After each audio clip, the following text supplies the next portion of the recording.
My name is Kristin Palmer. I'm on the New Orleans City Council. We met many years ago, and it was really right after Katrina is when I got to know her even more. But I've known her family for many years. For Karen's character, I would describe her as she's strong. She has a tremendous amount of integrity, and I think she's forthright. Karen's really important to any team, and when I work with her, because you always know where she stands. And I think that's a really important trait, especially in today, especially in our political climate.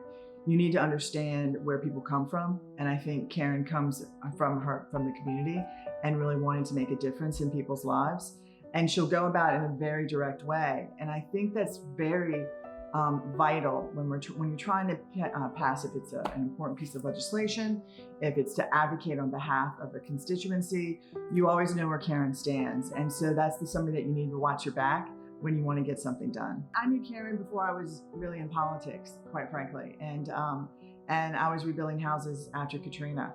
And it was very evident when I was working in communities that a lot of the policies that were being put in place were antithetical to rebuilding our city. In fact, we really saw a lot of structural racism was popping up, especially when we're trying to rebuild houses in the lower 9, in areas like Holly Grove, all throughout the city. And there weren't a lot of advocates that really understood that some of these bad policies were so negatively impacting us at a local level. And so Karen really was somebody that could fight for us. And she had a very strong voice in Baton Rouge.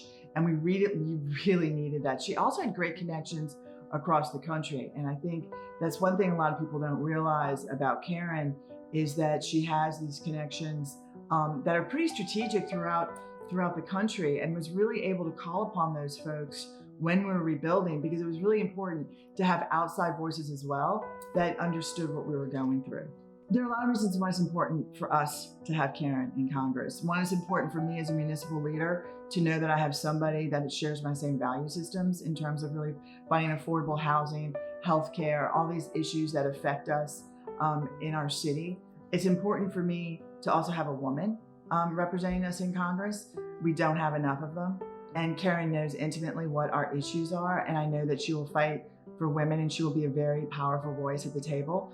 And that to me is super important. I have 3 daughters, and to have somebody like Karen, I know, is fighting for that. It's going to make our city a better place, and our region, which is really going to promote to make sure that we have healthy families, healthy lifestyles, and that our kids come home to work and have good jobs. So I think Karen understands all of that, and she's so tied into our communities all across the region, all across the state, and all across the country. And she's the person that we need right now.